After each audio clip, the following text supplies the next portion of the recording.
Hello everyone, कैसे हैं सभी लोग। I hope you guys are doing great. Welcome boys and girls, this is CJ and ये है कानून का जुनून, जो आपके अंदर भी है, मेरे अंदर भी है। So what are we waiting for? फटाफट सीए बनते हैं everyone. Come on come on come on. चलिए, आप सभी लोगों का स्वागत है। मेरा नाम है सीए चैतन्य जैन और ये है हमारी स्पेशल सीरीज जिसके अंदर हम लोग बात करते हैं law bites by CJ. Law bites by सीजे में यानी कि small videos with large impact. हम छोटे छोटे वीडियोस यहां पर बनाते हैं, बना रहा हूं और आप लोगों के लिए बहुत सारे टॉपिक्स मैंने निकाल रखे हैं। उस सीरीज में आज हमारा दूसरा टॉपिक है। आप थंबनेल देख चुके होंगे, आपको जैसे कि आज दिख रहा होगा। आज हम लोग बात करना चाह रहे हैं condition versus warranty in a contract of sale. अब ये है हमारा संचय बैच मई 2026 नहीं बल्कि आगे आने वाले अटेम्प्ट्स के लिए भी जितने वीडियोस यहां पर आ रहे हैं ये सभी रेलेवेंट रहेंगे, specially for my subject business laws. आइए तो आज कुछ चर्चा करते हैं, ये कंडीशन और वारंटी क्या है। देखिए, एक इंग्लिश शब्द का अगर मतलब देखेंगे हम लोग, if we just try to translate the word into Hindi, तो हम लोग बोलेंगे कंडीशन मतलब होता है किसी तरीके की शर्त। करेक्ट है, बट क्या ये वो वाली कंडीशन है? Point number one. और दूसरा पॉइंट, वारंटी शब्द जो हम आम जीवन में जब भी हम सुनते हैं कि यार मुझे ना इस प्रोडक्ट के साथ में 1 साल की वारंटी मिली है, मुझे इस प्रोडक्ट के साथ में ना 2 साल की वारंटी मिली है। वारंटी गारंटी वाला वारंटी यहां पर है क्या, ये हमें समझना है। अब ये पूरा टॉपिक जो है, क्या ये हमारे सीए फाउंडेशन लेवल पे बिजनेस लॉस के लिए रेलेवेंट है? जी हां, बिल्कुल रेलेवेंट है। लॉ बाइट्स के अंदर जितने भी वीडियोस आएंगे वो सभी वीडियोस आपके सिलेबस में से एकदम रेलेवेंट होंगे। सिलेबस में कहां से मैं डिस्कस कर रहा हूं वो भी आपको बताऊंगा। और तीसरी चीज, at the end of the video आपके पास में उस टॉपिक का आंसर भी होगा मेरी 3 स्टार शीट्स के साथ में। आपको उसके आंसर्स लिखने के लिए भी हेल्प मिलने वाली है। सो वीडियो के एंड तक बने रहिएगा। अब हम आगे चलते हैं, कंडीशन और वारंटी के बारे में सबसे पहले समझते हैं कि इन दोनों का मतलब क्या होता है। देखिए, मेरी बात समझने की कोशिश करना। आम जीवन पे हम लोग क्या कर रहे हैं, डे टू डे लाइफ में हम लोग ना एक एक्ट को डेली बेसिस पे यूज कर रहे हैं और वो पता है क्या है? The sale of goods act. हम लोग रोजाना जीवन में करते क्या है? या तो हम बायर है या फिर हम सेलर है, या तो हम किसी गुड्स या सर्विसेज को बाय कर रहे हैं या फिर हम किसी गुड्स या सर्विसेज को सेल कर रहे हैं। देखिए, बात बहुत ही सिंपल है। जब गुड्स एंड सर्विसेज को सेल किया जाता है तो हम लोग फोकस करते हैं गुड्स के ऊपर।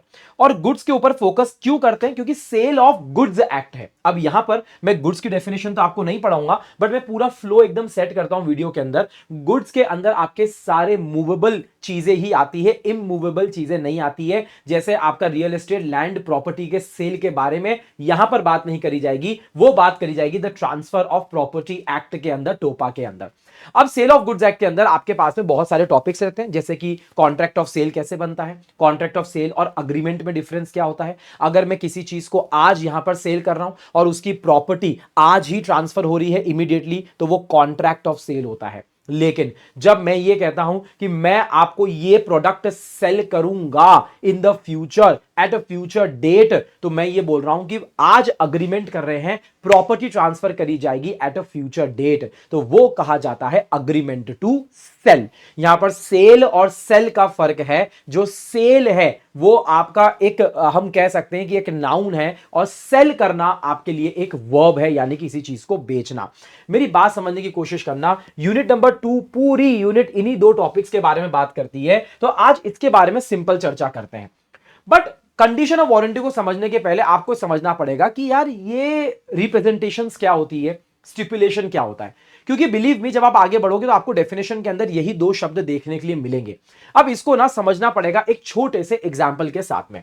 देखो यार, ये हमारा पप्पू है। पप्पू की कहानी आप सभी लोगों को पता है। पप्पू क्या करता है? पप्पू दिन भर पैसा कमाता है और दिन भर पैसा खर्च करता है। करेक्ट है। हमारे पूरे बिजनेस लॉज में अगर भैया आपको पप्पू के दोनों दोस्तों का नाम याद है तो कमेंट करके मुझे जरूर बताना, ठीक है। पप्पू के दोनों दोस्त कौन है? टोटल 3 लोग हैं ना, खतरनाक ट्रांजैक्शन करते रहते हैं। पार्टनरशिप एक्ट में भी इन लोगों ने बहुत तहलका मचाया है। You know if you know ठीक है। अब मेरी बात सुनना, ये जो पप्पू है ये हमारा बायर है। ये मार्केट में निकला एक खतरनाक लैपटॉप खरीदने के लिए। देखो यार, इसने नया फोन खरीद लिया, इसने कॉफी खरीद ली, इसने सब कुछ कर लिया, पढ़ाई वढ़ाई कर रहा है एकदम खतरनाक तरीके से। अभी कह रहा है मुझे एक अच्छा लैपटॉप की जरूरत है, तो लैपटॉप खरीदने के लिए मार्केट में निकला। और सेलर की आंखों में एकदम बड़े बड़े 2 दिल दिख रहे हैं, क्योंकि यार बायर को देख के सेलर तो खुश होता ही है। चलिए, ये मार्केट में निकला। अब सेलर के पास भी ये गया और सेलर को बोला कि भैया मुझे एक लैपटॉप दीजिए तगड़ा वाला। अब मेरी बात सुनना, जब भी आप कोई सामान खरीदने जाते हो तो आपने देखा होगा दुकानदार क्या करता है? सामान को बेचने की कोशिश करता है। यार सही बात है ना यार, क्योंकि सेलर का नाम ही है कि जो सेल करता है, तो सेल करने के लिए वो गलत चीजें तो नहीं बोलेगा, बट हां वो आपको उस प्रोडक्ट के सारे प्लस पॉइंट्स बताएगा। ये सेलर की जिम्मेदारी नहीं है कि वो सारे नेगेटिव पॉइंट्स निकाल निकाल के दिखाए। एक बायर को अवेयर होना चाहिए कि उसको क्या सामान चाहिए। इससे रिलेटेड अगर आपको टर्म पता है जो सेल ऑफ गुड्स एक्ट के अंदर है, तो वो भी कमेंट करके मुझे बताइएगा। अब मेरी बात सुनिए, यहां पर जब लेट्स से मैं सोफा खरीदने गया, तो सोफा खरीदते हुए बोलते हैं भाई साहब सोफा ले, ये वाला सोफा चाहिए। अरे क्या सोफा है सर, मजा आ जाएगा आपको, आप बैठ के देखिए। अरे आप बैठ के देखिए, बता रहा हूं। लगा आपको लग रहा होगा स्प्रिंग है, ये स्प्रिंग नहीं है। हमने क्या करा है, हमने फोम की मल्टीपल लेयर्स बनाई है। सबसे हार्ड कोर वाला जो फोम है वो नीचे रहता है, फिर भाई उसने क्वालिटी बताई सोफे की। मैंने कहा यार ये स्वेट टाइप का मटेरियल लग रहा है, ये नहीं चलेगा। अरे सर आपको क्या लग रहा है, ये लेदरिश लुक दिया हमने, ये स्वेट टाइप दिख रहा है पर फैब्रिक है सर, आप इसको हैंड वॉश कर सकते हो सर। अरे मैं तो कह रहा हूं सर्फ एक्सेल लगा के वॉश कर लेना। यार क्या होता है ना, जब भी आप कोई सामान खरीदने जाते हो ना, तो सेलर आपको बहुत सारी बातें बोलता है। वो जो बातें होती है ना, वो रिप्रेजेंटेशंस होती है। यानी कि सेलर यहां पर रिप्रेजेंट करता है, बताता है कि मेरा प्रोडक्ट कैसा है। अपना पप्पू भी दुकान में गया, उसने लैपटॉप मांगा, लैपटॉप दिखाया, और हमारे सेलर ने लैपटॉप दिखा और उसने क्या बोला, सर क्या लैपटॉप बता रहा हूं सर मैं आपको, सर मजा आ जाएगा, fastest laptop in the market sir. अरे सर सब लोग इसी को यूज करते हैं सर, टॉप ब्रांड है, सब लोग ये यूज कर रहे हैं। अब ये सारी बातें क्या है, ये सारी बातें वो है जो बोली जाती है सामान को बेचने के लिए। पर क्या जरूरी है कि सारे के सारे रिप्रेजेंटेशन जो होंगे वो आपके कॉन्ट्रैक्ट का हिस्सा होंगे? The answer is no. Contract का हिस्सा हो जरूरी नहीं है। बहुत सारी बातें बोली जाती है और बहुत सारी बातें कॉन्ट्रैक्ट के अंदर लिखी जाती है और बताई जाती है। तो यहां पर भी ऐसा हुआ, यहां बहुत सारी बातें बोली गई कि ऐसा लैपटॉप है, वैसा लैपटॉप है, ये है फलाना ढिमका best, but it is not a part of the contract. These things are not a part of the contract, और ये बायर को भी पता है, ये सेलर को भी पता है। अब एक बार जब वो लैपटॉप को फिक्स कर देता है, तो बायर पूछता है सर बताइए फीचर्स क्या है, चलिए बताइए सर। बोलता है सर देखो आपको ना फास्ट लैपटॉप चाहिए था ना, देखो सर 16 जीबी की रैम है सर, इसके अंदर 16 जीबी की रैम है सर, है ना, और आपको बिल्कुल भी हैंग होने के इश्यूज नहीं आएंगे। और सर ये हार्ड डिस्क नहीं है, ये एसएसडी है सर, एसएसडी, ये बिल्कुल भी, और एसएसडी सर 512 लेते हैं दिक्कत आती है सर, ये 1 टीबी है। और सर मैं आपको क्या बोलूं, इसका बैटरी बैकअप भी बहुत शानदार है, 10 घंटे का बैटरी बैकअप है सर इसका, एक बार चार्ज करोगे दिन भर आपका काम हो जाएगा। अब मुझे एक बात बताओ, ये जो फीचर्स बोले गए हैं, जो बायर ने बोले हैं, सेलर ने कंफर्म करे हैं, these are the part of the contract, ये कॉन्ट्रैक्ट के पार्ट है। तो क्या होता है सर, आप क्या बोलना चाह रहे हो? मैं ये बोलना चाह रहा हूं कि जब भी सेलर कोई सामान बेचता है, वो रिप्रेजेंटेशंस करता है। रिप्रेजेंटेशंस में कुछ रिप्रेजेंटेशन तो कॉन्ट्रैक्ट के पार्ट होते हैं, कुछ रिप्रेजेंटेशन कॉन्ट्रैक्ट के पार्ट नहीं होते हैं। पर जो कॉन्ट्रैक्ट के पार्ट होते हैं ना, जो सेलर ऐसी बातें बोलता है जो कॉन्ट्रैक्ट के पार्ट है, उन्हें हम लोग बोलते हैं स्टिपुलेशंस। क्या बोलते हैं हम उसको? स्टिपुलेशन। तो जो स्टिपुलेशन होता है ना, they are the part of a contract. अब मेरी बात सुनो सर, एक बात बताओ, क्या सारी चीजें इंपॉर्टेंट होती है एक जैसी? जितनी 16 जीबी की इंपॉर्टेंस है, क्या उतनी ही 1 टीबी की इंपॉर्टेंस है? क्या उतनी ही बैटरी बैकअप की इंपॉर्टेंस है? नहीं सर, ये डिपेंड करता है कि बायर कैसा है, ये डिपेंड करता है बायर की इंपॉर्टेंस किस चीज के ऊपर है, ये डिपेंड करता है कि बायर का यूसेज क्या है, ये डिपेंड करता है कि बायर क्या बोलना चाहता है, किस पर्पस के लिए इस प्रोडक्ट को खरीद रहा है।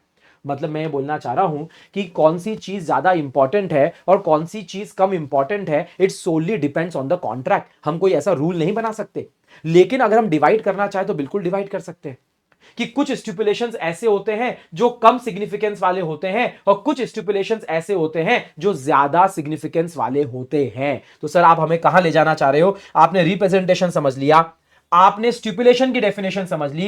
देखो व्हाट आर स्टिपुलेशंस, तो स्टिपुलेशंस वो रिप्रेजेंटेशन होता है, वो रिप्रेजेंटेशन होता है जो कॉन्ट्रैक्ट का पार्ट बनता है, कॉन्ट्रैक्ट ऑफ सेल का। एंड इंपॉर्टेंट बात है, विच अफेक्ट्स द कॉन्ट्रैक्ट। यार कॉन्ट्रैक्ट को अफेक्ट करेगा ये, अगर 16 जीबी की जगह 8 जीबी होगी तो अफेक्ट करेगा। यार बैटरी लाइफ ऊपर नीचे होगी तो अफेक्ट करेगा। यार उसके अगर स्टोरेज स्पेस में अगर कुछ ऊपर नीचे होगा तो अफेक्ट करेगा। ये स्टिपुलेशंस इंपॉर्टेंट है। तो क्या सर, जो ऐसे रिप्रेजेंटेशन है जो कॉन्ट्रैक्ट के पार्ट नहीं बनते उसको इग्नोर कर दे? उसको इग्नोर कर देना, और जो कॉन्ट्रैक्ट के पार्ट बनते हैं उनको स्टिपुलेशंस बोलेंगे। अब जो आपके स्टिपुलेशंस है उसके अंदर भी 2 पार्ट्स आगे किए जाएंगे। मतलब अब हमको समझना पड़ेगा कंडीशन क्या है और वारंटी क्या है। ये आपके सेल ऑफ गुड्स एक्ट के अंदर सेक्शन नंबर 12 के अंदर बताया गया है। मेरी बात समझने की कोशिश करना, कंडीशन क्या है, वारंटी क्या है। मैंने 2 शब्द बोले थे, मोर सिग्निफिकेंस एंड लेस सिग्निफिकेंस, इन दोनों शब्दों को आप लोग याद रखना। देखो भैया, पार्ट ऑफ द कॉन्ट्रैक्ट के अंदर है, दो बातें बोली गई थी। मुझे एक बात बताओ, 16 जीबी की रैम नहीं होना, यार देखो अगर 16 जीबी की रैम ना निकले तो बायर गुस्सा हो जाएगा। बायर बोलेगा ये क्या, आपने मुझे पप्पू, मेरे नाम समझ के आपने मुझे पप्पू बनाया, मेरा सिर्फ नाम पप्पू है, आप मुझे लप्पू मत समझना। हाँ मैं पप्पू हूं, मैं लप्पू नहीं हूं। अरे भाई मेरे 16 जीबी की रैम बोली, 16 जीबी की रैम देना, more significance, part of the contract तो है पर ज्यादा सिग्निफिकेंस है। अगर यहां पर कुछ गड़बड़ हुई ना, गड़बड़ है, गड़बड़ है, गड़बड़ है, गड़बड़ है, बायर पीछे हट सकता है, बायर एक कदम पीछे हट सकता है। पीछे हटने का मतलब क्या मैं आपको बताऊंगा, लेकिन इधर आओ, ये भी पार्ट ऑफ द कॉन्ट्रैक्ट था, पर छोटे छोटे इश्यूज, जैसे मैं आपको बताता हूं। जैसे बोला गया कि सर इसके अंदर ना कीबोर्ड की जो लाइट है ना, कीबोर्ड की जो लाइट है, बैकलाइट है कीबोर्ड के अंदर, कीबोर्ड जैसे आप प्रेस करोगे कीबोर्ड की कोई भी की तो पीछे से बैकलाइट आएगी सर, हाँ मस्त आती है। अब उसने लैपटॉप जाके खोला और बैकलाइट ना बहुत ही ज्यादा कम आ रही, दिख ही नहीं रही है, तो उसने शोरूम पे जाके बोला कि बैकलाइट, हाँ सर बैकलाइट का इशू मैं ठीक कर देता हूं। उसने रिपेयर पे दिया, उसने ठीक करा, वो बाहर आ गया। मुझे एक बात बताओ, क्या स्मॉल इश्यूज भी हो सकते हैं? हो सकते हैं।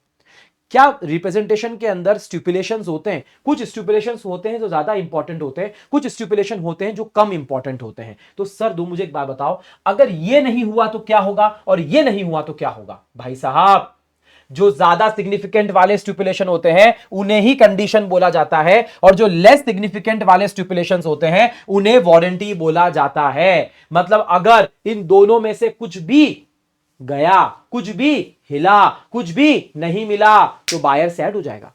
बायर सैड क्यों होगा? क्योंकि कॉन्ट्रैक्ट में बोला गया था, कॉन्ट्रैक्ट में बोला गया था कि 16 जीबी मिलेगा, आपने 8 जीबी दे दिया। आइला 8 जीबी हो गया, ये तो गलत हो गया। आपने बोला था कि यार हमको ना एकदम मस्त मिंट कंडीशन में लैपटॉप मिलेगा, ऊपर कोने पे एक हल्का सा स्क्रैच आया रखा है, कीबोर्ड की लाइट बहुत ही कम रोशनी दे रही है। अरे भैया ये स्मॉल इश्यूज भी हो सकते हैं लेकिन इशू तो है, स्मॉल इश्यूज भी हो सकते हैं लेकिन इशू तो है। बट मेरी बात सुनो, अगर दोनों में से कुछ भी ना मिले, ब्रीच होता है। भाई साहब ब्रीच तो होगा, पर ब्रीच किस चीज का होगा? ब्रीच ऑफ कॉन्ट्रैक्ट तो है, बट ब्रीच ऑफ कॉन्ट्रैक्ट में भी अगर आप अंदर जाके देखोगे, it is called a breach of condition. 16 GB की जगह 8 जीबी मिलना ब्रीच ऑफ कंडीशन है भाई। अरे यार वो उसके लिए बहुत बड़ी बात है। यहां पर आप 1 टीबी की जगह 512 जीबी हो जाता तो भी दिक्कत की बात है, तो भी दिक्कत की बात है। ये ब्रीच ऑफ कंडीशन होता है and this is called breach of warranty. तो अभी तक मैंने आपको क्या बताया कि रिप्रेजेंटेशंस अलग अलग तरीके के होते हैं, कुछ कॉन्ट्रैक्ट के पार्ट बनते हैं, कुछ नहीं बनते हैं, और जो आपके स्टिपुलेशंस होते हैं वो कॉन्ट्रैक्ट के पार्ट होते हैं। स्टिपुलेशन के अंदर भी दो तरीके की चीजें होती है, एक कंडीशन होता है और एक वारंटी होता है। अब मेरी बात समझना, अपन रुकेंगे नहीं, अपन पूरी डेफिनेशन देखेंगे, अपन पूरी डेफिनेशन देखेंगे वर्ड बाय वर्ड, क्योंकि अपन यहां पर आंसर्स लिखने के लिए भी तैयार हो रहे हैं। It means a condition is a stipulation, it means a warranty is a stipulation. दोनों में स्टिपुलेशन आया है दोनों में स्टिपुलेशन आया है। अब देखो, कंडीशन ऐसी चीज है, अगर 16 जीबी की जगह 8 जीबी हुआ, भाई साहब it is essential to the main purpose of the contract. मेरे कॉन्ट्रैक्ट के मेन पर्पस के लिए एसेंशियल है ये, इसके बिना गुजारा नहीं हो पाएगा। लेकिन वारंटी जो है, चल ठीक है यार, कीबोर्ड की लाइट हल्की हल्की भी हो गई, कौन सी यूटिलिटी कम हो रही है यार, कौन सी यूटिलिटी कम हो रही है भाई? अरे कीबोर्ड के नीचे वो 4 रबर पैड्स आते हैं, रबर पैड्स। रबर पैड्स क्यों आते हैं? ताकि यार वो उसमें फ्रिक्शन बना रहे और वो स्लिप ना हो डेस्क के ऊपर। यार वो रबर पैड में से आपको लग रहा है कि फ्रिक्शन ज्यादा क्रिएट नहीं हो रहा है, अभी भी लैपटॉप हल्का हल्का फिसल रहा है, भाई ये स्मॉल इश्यूज है, पर है तो सही। वारंटी भी स्टिपुलेशन तो होता है, बट वो कोलैटरल होता है। कोलैटरल मतलब it is in addition to the main purpose of the contract.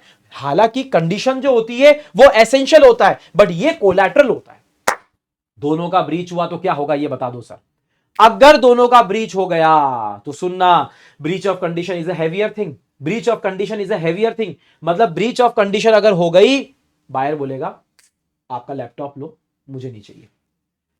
16 GB का लैपटॉप मांगा था, 8 जीबी दे दिया, चल निकल यहां से, वापिस ले। और सुन, तेरी वजह से ना मुझे नुकसान भी हुआ है, अब मुझे 4,000 रुपए ना ज्यादा देकर एक लैपटॉप खरीदना पड़ा है, मुझे डैमेजेस भी चाहिए। आइला क्या बोल रहे हो सर? हाँ, अगर ब्रीच ऑफ कंडीशन होता है तो ऐसी स्थिति में जो हमारा बायर होता है वो कॉन्ट्रैक्ट को रेपुडिएट कर सकता है।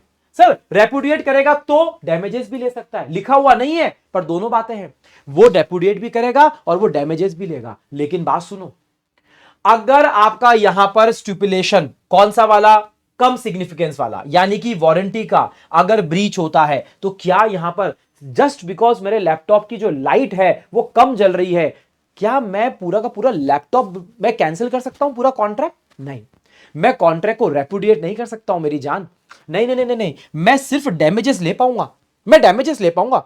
दुकानदार बोलेगा सर 2 मिनट, आप पूरा कॉन्ट्रैक्ट ही कैंसिल कर रहे हो, आप मुझे लैपटॉप वापस दोगे, I can not take the laptop back. हाँ, these issues can be fixed and इसके लिए जो भी खर्चा आएगा we will bear the cost, आपको कुछ करने की जरूरत नहीं है। सो इसका मतलब वारंटी के ब्रीच पे आपको डैमेजेस क्लेम करने का राइट मिलता है, बट आपको रेपुडिएट करने का राइट नहीं मिलता है। ये दोनों डेफिनेशंस मैंने आप लोगों को बताई है, ठीक है। अब मेरी बात सुनना, मैं कुछ और एग्जांपल्स लेके चलता हूं। देखो भैया, अगर ब्रीच ऑफ कंडीशन को हमको यहां पर समझना है तो हम एक और एग्जांपल लेते हैं। अपना पप्पू आया, पप्पू ने बोला कि एक काम कर दो, आप ना मुझे एक अच्छी गाड़ी दो, मुझे कार खरीदना है। वो सेलर के पास में गया और सेलर के पास में सारी मल्टी ब्रांड्स थी। तो यहां पर पप्पू ने बोला कि सुनो ना, मुझे ऐसी कार चाहिए, हाँ मुझे ऐसी कार चाहिए जो टूरिंग पर्पस के लिए एकदम सही हो। मुझे क्या ऑफ रोडिंग करनी है ना, मुझे ऑफ रोड ट्रिप पे जाना है, तो यार एकदम मस्त उसके 4x4 के टायर्स हो, एकदम ड्राइव हो, मजा आना चाहिए। अब भैया उसको जितना नॉलेज था उसने बोल दिया। सेलर ने बोला मैं आपको मारुति देता हूं। अब मुझे एक बात बताओ, उसने मारुति की एक छोटी सी कार दे दी, बराबर है, उसने ऑल्टो दे दी, कोई भी कार दे दी उसने बोला ये टूरिंग के लिए बेस्ट कार है, ले जाओ भैया ले जाओ, और आप मेरे लिए पप्पू नहीं हो, आप मेरे लिए राम भाई हो, मैं आपको बड़ा भाई समझता हूं, राम भाई आप ले जाओ, ये कार ले जाओ, बेस्ट है, आपने टूरिंग पर्पस के लिए मांगी है ना, ये ले जाओ।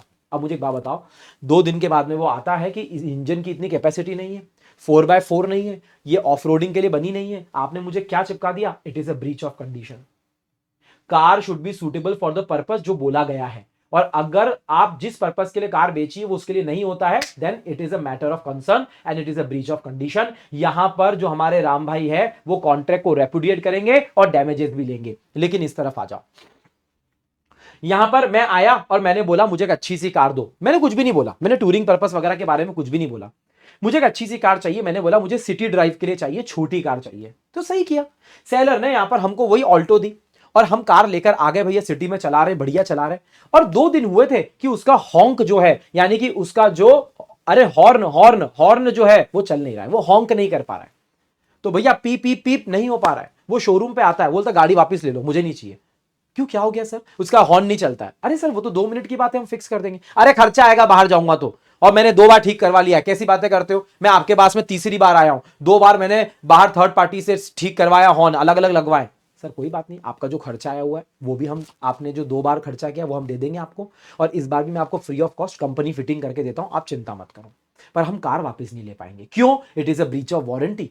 ब्रीच ऑफ वारंटी में आप डैमेजेस क्लेम कर सकते हो, हॉर्न नहीं चलना ठीक है यार, मैनेजेबल है, it is collateral to the main contract but it is essential to the main contract. I hope आपको ये एग्जांपल्स भी समझ में आ गए होंगे। बट मैं आपको क्या बोलना चाहता हूं, मैं आपको बोलना चाहता हूं कि अगला पॉइंट ये आने वाला है, तीसरा पॉइंट, क्या हमेशा कंडीशन और वारंटी सारे कॉन्ट्रैक्ट में एक जैसी चलती है? The answer is no. The answer is no.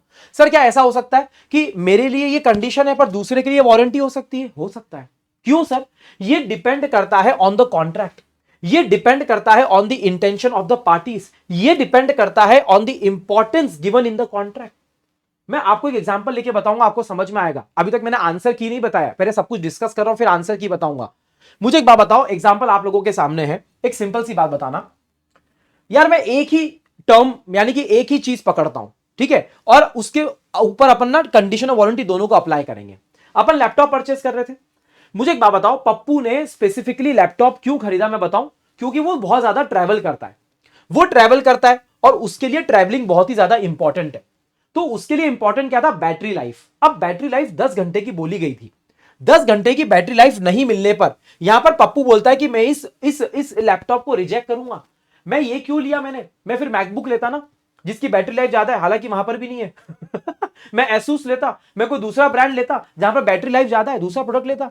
आपने जब बोला 10 घंटे की बैटरी लाइफ है, मैंने उस बात पे रिलाय करा, मेरे लिए वो कंडीशन थी सर, कंडीशन थी। तो यार मैं तो इसको रिजेक्ट कर रहा हूं, मैं लैपटॉप वापस दे रहा हूं, रेपुडिएट कर रहा हूं, मुझे डैमेजेस भी चाहिए।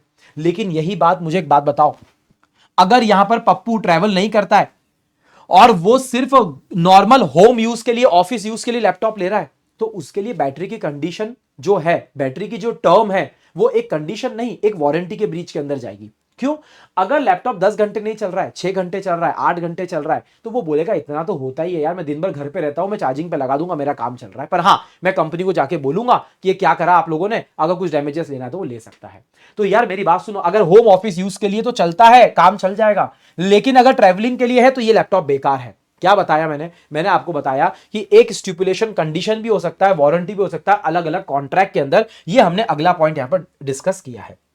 अब आप पूरी डेफिनेशन समझ चुके हो, आप कंडीशन और वारंटी की डेफिनेशन पॉइंट बाय पॉइंट समझ गए हो। ये आपके मॉड्यूल का स्क्रीनशॉट है डिफरेंस का, ये आप लोग देख सकते हो। मैं साइड में हट जाता हूं, लेकिन मैं आपके लिए और अच्छा बना के लाया हूं। अगर हम लोग देखें तो सेक्शन नंबर 12 के अंदर दोनों को डिस्कस किया गया है, कंडीशन को और फिर वारंटी को डिस्कस किया है। कंडीशन के लिए मेन वर्ड है that it is essential to the contract, और इसके लिए मेन वर्ड है it is a collateral to the contract. अगर हम मीनिंग की बात करें तो it goes to the root of the contract, यानी कि मेन पर्पस क्या है वहां तक कनेक्टेड रहता है कंडीशन। लेकिन ये जो होता है वो मेन कॉन्ट्रैक्ट से रिलेटेड नहीं होता है, वो उसके एडिशनल फीचर्स के साथ में होता है। बायर का राइट क्या होगा? कंडीशन के अंदर बायर रिजेक्ट कर सकता है, रेपुडिएट कर सकता है, और साथ में वो डैमेजेस भी ले सकता है, ये उसके पास में रेमेडी भी है। लेकिन यहां पर वो रिजेक्ट नहीं कर सकता, रेपुडिएट नहीं कर सकता, वो सिर्फ डैमेजेस ले सकता है। कंडीशन के ब्रीच होने पर कॉन्ट्रैक्ट जो होता है वो खत्म हो जाता है बच्चा, लेकिन यहां पर कॉन्ट्रैक्ट कंटिन्यू रहता है। एग्जाम्पल, जैसे एक और एग्जाम्पल लिखा है मैंने, डीजल कार मांगी थी, आपने पेट्रोल कार दे दी, गलत बात है भैया, ये तो पूरा कॉन्ट्रैक्ट का रूट कॉज ही गलत हो गया, तो भैया ब्रीच ऑफ कंडीशन है। लेकिन वही बात है, अगर हॉर्न नहीं चल रहा है तो it is a breach of warranty, simple सी बात है। अब इंपॉर्टेंट बात ये आती है, क्या कन्वर्जन हो सकता है क्या? जो लास्ट पॉइंट है ना, ये भी मैं इसी वीडियो के अंदर डिस्कस करूंगा, क्योंकि इसके बिना ना कंडीशन और वारंटी का जो टॉपिक है वो आधा अधूरा है। मेरा भी मन नहीं लगेगा, आपको भी अच्छा नहीं लगेगा, इस वीडियो के अंदर लगेगा कि सिर्फ थोड़ा और बोल देते तो अच्छा लगता। लेकिन कन्वर्जन पढ़ने के पहले जितना अभी तक हमने पढ़ा है, मैं उसकी आंसर की आप लोगों को यहां पर दिखाना चाहता हूं using my own star sheets, कि जिससे आप आंसर को और इजीली लिख सकते हैं, बना सकते हैं, और मॉड्यूल से मैच करके पढ़कर एक बार अपने नोट्स के अंदर लिख सकते हैं। मेरी बात समझने की कोशिश करना। रिप्रेजेंटेशन सर्टेन स्टेटमेंट्स होते हैं, वर्ड्स होते हैं जो सेलर बनाता है टू इंड्यूस द बायर कि वो परचेस कर ले गुड्स को। Such representation are about quality and nature of the goods. ऐसे जो रिप्रेजेंटेशन होते हैं जनरली वो क्वालिटी और नेचर ऑफ द गुड्स के लिए होते हैं। मतलब representation which form part of the contract and which do not form part of the contract. जो कॉन्ट्रैक्ट का पार्ट बनते हैं उन्हें स्टिपुलेशन बोला जाता है। स्टिपुलेशन वो रिप्रेजेंटेशन होता है जो कॉन्ट्रैक्ट का पार्ट बनता है और वो कॉन्ट्रैक्ट को अफेक्ट भी करता है। ये हमने ऑलरेडी देख लिया है और इसको हमें इग्नोर करना है, कोई दिक्कत की बात नहीं है। मैं यहां पर हमेशा एग्जांपल बैच के अंदर कार का देता हूं। आप लोगों को पता है मेरी पिंक कलर की मर्सिडीज का कार का यहां पर अपना एग्जाम्पल चलता है। देखो यार, कार के लिए इंजन उसका मेन कॉन्ट्रैक्ट है, मेन एसेंशियल है, टायर उसके एसेंशियल है, माइलेज उसका एसेंशियल है। लेकिन परफ्यूम की बोतल टांगना है ना, गणपति की छोटी सी स्टैच्यू देना, ये सारे ना छोटी छोटी चीजें हैं। ये कॉन्ट्रैक्ट का पार्ट अगर बन भी रहे हैं तो इंजन सही नहीं मिलना। आपने बोला था कि 1200 सीसी का इंजन मिलेगा पर 1000 सीसी का इंजन है, गलत है। आपने बोला चारों ब्रांड न्यू टायर्स मिलेंगे सीएट के, नहीं मिले हमको, गलत है, ब्रीच ऑफ कंडीशन होगी। लेकिन परफ्यूम की बोतल नहीं मिली, बाजार से खरीदना पड़ा, तो आपको डैमेजेस मिल जाएंगे, कोई दिक्कत की बात नहीं है। सर मतलब every stipulation is not of equal importance, yes. कुछ स्टिपुलेशंस वाइटल होते हैं, ज्यादा सिग्निफिकेंस वाले होते हैं देन दी अदर्स। तो ऐसे स्टिपुलेशन जो ज्यादा सिग्निफिकेंस वाले होते हैं वो कंडीशन होती है, और जो लेस सिग्निफिकेंस वाले होते हैं वो कॉन्ट्रैक्ट के अंदर वो वारंटी होते हैं। यहां पर essential to the main purpose, यहां पर collateral to the main purpose, यहां पर ब्रीच में रेपुडिएट प्लस डैमेजेस, और यहां पर no repudiation but only and only damages. ये मैंने आपको दोनों आंसर की भी साथ में बता दी है। अब कन्वर्जन में आगे जाने से पहले मुझे आप लोगों से ये डिस्कशन करना है कि सर ये जो कंडीशन है, ये जो वारंटी है, क्या सर ये कंडीशन और वारंटी हमेशा एक्सप्रेस होगी? The answer is no. देखो यार, आप बायर मैं सेलर, देखो मियां बीवी राजी तो क्या करेगा काजी वाली डेफिनेशन है। सेल ऑफ गुड्स एक्ट के अंदर जैसा सेलर बेचना चाहता है, जैसा बायर खरीदना चाहता है, अगर हम दोनों ने हमारे कॉन्ट्रैक्ट में जो भी टर्म्स एंड कंडीशन डाल दी, हम दोनों ही भगवान है इस कॉन्ट्रैक्ट के, सिंपल सी बात है। तो मेरी बात सुनना, if it is agreed if it is agreed between the parties at the time of making the contract में लिख दिया गया है, अग्री कर दिया गया है, एक्सप्रेसली मेंशन कर दिया गया है, वो सारी कंडीशंस और वो सारी वारंटीज एक्सप्रेस कंडीशन और एक्सप्रेस वारंटी के अंदर आती है। लेकिन कुछ बातें ऐसी होती है जो लिखी नहीं जाती पर समझी जाती है। कुछ बातें ऐसी होती है जो आप कॉन्ट्रैक्ट के अंदर डालो या ना डालो, उनको इनकॉर्पोरेटेड माना जाता है, उनको प्रिज्यूम्ड माना जाता है। कि यार वो कॉन्ट्रैक्ट के अंदर होगी ही होगी। और ऐसी कंडीशंस और वारंटीज को हम लोग इंप्लाइड कंडीशंस या वारंटी बोलते हैं। It is presumed by law. मैं एक सबसे बड़ा एग्जांपल आप लोगों को आगे दूंगा, बट मुझे एक बात बताओ, अगर मैं आपको कार बेच रहा हूं तो कार की ओनरशिप तो मेरे पास में होना चाहिए ना, कार का टाइटल तो मेरे पास में होना चाहिए ना। अगर मैं आपको एक वॉच दे रहा हूं, मैं आपको एप्पल वॉच दे रहा हूं, तो भैया ये एप्पल वॉच ओरिजिनल होनी चाहिए ना, अगर मैं ओरिजिनल बोल के बेच रहा हूं तो। अगर मैं आपसे पूरे 1 लाख रुपए ले रहा हूं तो भैया सिंपल सी बात है, ओरिजिनल होनी चाहिए कि नहीं होनी चाहिए। अरे यार, अगर मैं आपको स्पेक्स बेच रहा हूं तो स्पेक्स का काम ही क्या होता है, जैसे मुझे दिखना बंद हो गया है, स्पेक्स का काम होता है कि आपको बराबर विजन देना। यार अगर ये स्पेक्स मेरे पावर के हिसाब से नहीं है तो क्वालिटी नहीं है, फिटनेस नहीं है। कुछ चीजें ऐसी होती है जो बेची जाती है सैंपल दिखाकर। भाई आप क्या बोलना चाह रहे हो? अरे यार, मेरी मम्मी जब भी चावल खरीदने जाती है तो आपको नहीं पता, चावल जब हम परचून की दुकान पे जाते हैं तो हम चावल का सैंपल उठाते हैं। भाई जो सैंपल बासमती का देखा है वही घर पे आना चाहिए ना, वही घर पे आना चाहिए ना, सैंपल है। अरे कुछ चीजों को डिस्क्राइब किया जाता है, सब ब्लेजर चाहिए। मास्टर साहब, मास्टर साहब, अरे मैं भी मास्टर हूं पढ़ाने वाला, और हमारे टेलर भाई मास्टर साहब ही होते हैं। अरे मास्टर जी सुनो ना, ये अंदर की जो लाइनिंग है ना, लाइनिंग जैसे इसमें तो ब्लैक है, मुझे ना कॉन्ट्रास्ट में चाहिए, कॉन्ट्रास्ट में अंदर की लाइनिंग अलग होनी चाहिए। भाई साहब मैं आपको दिखाऊं, ऐसा बना दूं क्या, ऐसा बना दूं क्या? हाँ देखो, ये यहां पर शोल्डर की पैडिंग इतनी रहेगी क्या? अरे ऐसा रहेगा क्या? अरे यहां पर लोगो आपको प्रिंटेड चाहिए कि एम्ब्रॉयडरी एम्ब्रॉयडरी वाला चाहिए क्या? भाई डिस्क्राइब कर करके तुमने बेचा, सैंपल दिखा के तुमने बेचा, तो भाई वैसी ही चीज घर पे पहुंचाओ ना। इसका मतलब क्या है? इंप्लाइड कंडीशंस वो होती है जो बोली नहीं जाती पर होना चाहिए।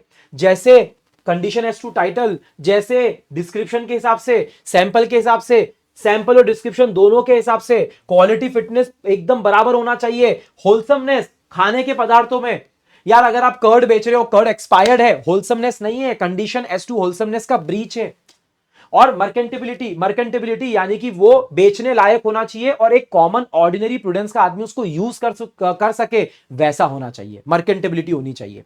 ये सिर्फ इंप्लाइड कंडीशंस होती है ऐसा नहीं है, इंप्लाइड वारंटीज भी होती है। वारंटी के अंदर एक बार मुझे सामान मिल गया, मुझे उसका अनडिस्टर्ब्ड पोजीशन चाहिए, उसके ऊपर कोई भी इनकम्बरेंस नहीं होना चाहिए, कोई भी भार, कोई भी लोड, कोई भी लोन। अरे वो गिरवी रखी हुई प्रॉपर्टी आपने मुझे बेच दी, गलत है, गलत है। क्वालिटी और फिटनेस ट्रेड के हिसाब से मिलनी चाहिए। एंड सबसे इंपॉर्टेंट, अगर डेंजरस नेचर के गुड्स हैं जैसे केमिकल वगैरह, तो भैया आपको कॉशन देना पड़ेगा। और अगर आपने कॉशन नहीं दिया और बायर को कुछ नुकसान हो गया तो आपको डैमेजेस देने पड़ेंगे, because it will be a breach of warranty. तो मैंने आपको बीच में 5th पॉइंट और बता दिया है कि ये जो कंडीशन ऑफ वारंटीज होते हैं ये एक्सप्रेस और इंप्लाइड दोनों तरीके के होते हैं। एंड जो इंप्लाइड होते हैं वो कुछ इस तरीके से होते हैं। इसके बारे में वीडियो नहीं है तो मैं फुल्ली एक्सप्लेन नहीं करूंगा, बट मैंने आपको ओवरऑल पिक्चर यहां पर दे दी है। अब माय लास्ट पॉइंट, क्या ऐसा हो सकता है कि कभी कभी ब्रीच ऑफ कंडीशन को ब्रीच ऑफ वारंटी माना जाए? क्या ऐसा हो सकता है? मतलब सर बात तो बहुत बड़ी थी पर हमने उसको इतना बड़ा माना नहीं। मतलब हमने सर वैसे तो था पहाड़ ही, राई नहीं थी, राई का पहाड़ नहीं बनाया हमने, था तो पहाड़ ही, बहुत ही बड़ी बात थी, लेकिन हमने छोड़ दिया। हमें ब्रीच ऑफ कंडीशन नहीं मानना है, ब्रीच ऑफ वारंटी मान के हम काम चला लेंगे। क्या ऐसा हो सकता है? The answer is yes. Section number 13, अभी आपने 12 पढ़ा, 12 के बाद में 13। Section number 13 of the same act क्या बोलता है? वो ये बोलता है कि अगर पहले ब्रीच ऑफ कंडीशन था और अब आप उसको ब्रीच ऑफ वारंटी मानना चाहते हो, इसका मतलब क्या है कि जब कंडीशन की ब्रीच था, मतलब आपके पास में 2 राइट थे, आप रेपुडिएट भी कर सकते हो और आप नुकसान भी ले सकते थे, डैमेजेस भी क्लेम कर सकते थे। लेकिन जब आप उसको ब्रीच ऑफ वारंटी मान रहे हो, इसका मतलब पता है आप क्या कर रहे हो? आप ब्रीच ऑफ वारंटी मान रहे हो, मतलब आप रेपुडिएट करने के राइट को छोड़ रहे हो, you are letting it go. हाँ, लेट गो करना भी एक आर्ट है, करेक्ट है ना? समझ रहे हो ना? बॉल को छोड़ना भी एक आर्ट है। सुनो मेरी बात, तो यार ऐसा मतलब क्या हो रहा है? क्या ऐसा किया जा सकता है? मतलब आप कॉन्ट्रैक्ट को अब अवॉइड नहीं कर सकते क्योंकि आपने उसको ब्रीच ऑफ वारंटी मान लिया, करेक्ट है ना? ब्रीच ऑफ कंडीशन था और आपने ब्रीच ऑफ वारंटी मान लिया। 4 सिचुएशंस है जहां पर ऐसा हो सकता है, एक एक सिचुएशन को समझना। सेक्शन नंबर 13 समझने की कोशिश करना। When breach of condition is treated as breach of warranty, हो सकता है पहली कंडीशन। और दूसरी कंडीशन ये आती है वॉलेंट्री पॉइंट के अंदर। 2 सिचुएशंस आती है वॉलेंट्री पॉइंट के अंदर। वॉलेंटरीली मैंने छोड़ दिया, मैंने छोड़ दिया, चलो ठीक है यार, मैंने छोड़ दिया, चलो ठीक है, कोई दिक्कत की बात नहीं है। मैं फ्रिज खरीद के लाया, मैं फ्रिज खरीद के लाया, ठीक है ना? अब देखो इसमें क्या हो रहा है मैं आपको बताता हूं। फ्रिज के अंदर जो है जो ठंडक वाला ऑप्शन है ना, वो ठंडक वाला ऑप्शन ना, रेफ्रिजरेटर के अंदर जो फ्रीजर है उसमें जितना मुझे टेम्परेचर चाहिए था उतना टेम्परेचर वाला फंक्शन नहीं है जो मुझे बोला गया था। है ना। बट मैंने ना 1 घंटा लगाया वहां पर, पूरा जांच पड़ताल करके मैंने ही फ्रिज खरीदा है। मैंने सारे फंक्शंस देखे थे और मैंने उनको बोला भी था कि मुझे फ्रीजर में ना एकदम क्विक फ्रीजिंग वाला एक फंक्शन चाहिए एआई के साथ वाला, वो उसके अंदर नहीं है, बट मैं घर पे ले आया हूं and I am okay with it यार, I am okay with it. मैं हमेशा क्लास के अंदर एग्जांपल देता हूं मोबाइल का। मैं एयरपोर्ट पे हूं, मेरा मोबाइल टूट गया है, मैं फटाफट गया एप्पल के स्टोर पे, वहां पर मुझे मोबाइल नहीं मिला। मैंने मेरे फ्रेंड को फोन करा किसी का मोबाइल बोरो करके, उसने बोला कि तू उधर जा, टर्मिनल नंबर 1 पे जा, वहां पर एक शॉप है, वो मेरा दोस्त है, वो तुझे मोबाइल देगा। मैंने वहां पर गया, मैंने मोबाइल लिया, जैसे मैंने मोबाइल खोला, यार मोबाइल का मेन चीज क्या होती है, मोबाइल की मेन चीज होती है उसकी स्क्रीन। मैंने आईफोन के 70,000 रुपए दे रहा हूं, उसके स्क्रीन पे एक हल्का सा स्क्रैच है, हल्का सा क्या स्क्रैच है, अच्छा लंबा का सा ऐसा स्क्रैच आ रहा है, मेरे लिए ब्रीच ऑफ कंडीशन है। बट मैं क्या बोल रहा हूं, तेरे पास और कोई दूसरा पीस है क्या, बोले नहीं है, बोले वाह चल छोड़ यार, वाह चल छोड़, तू वैसे भी तू मेरे दोस्त का दोस्त है, मैं तुझे कुछ बोल नहीं सकता हूं। मतलब वॉलंटरीली मैंने ब्रीच ऑफ कंडीशन को ब्रीच ऑफ वारंटी भी नहीं माना, मैंने ब्रीच ऑफ कंडीशन को फॉरगो कर दिया। मैंने बोला छोड़ो यार, मैं पूरा वेव ऑफ कर रहा हूं, पूरा वेवर कर रहा हूं, मैं डिफेक्टिव गुड्स ही अपने पास में रख लूंगा। मैं बोल रहा हूं यार मुझे स्क्रैच वाला फोन ही चलेगा, छोड़ यार, बाहर में जाए।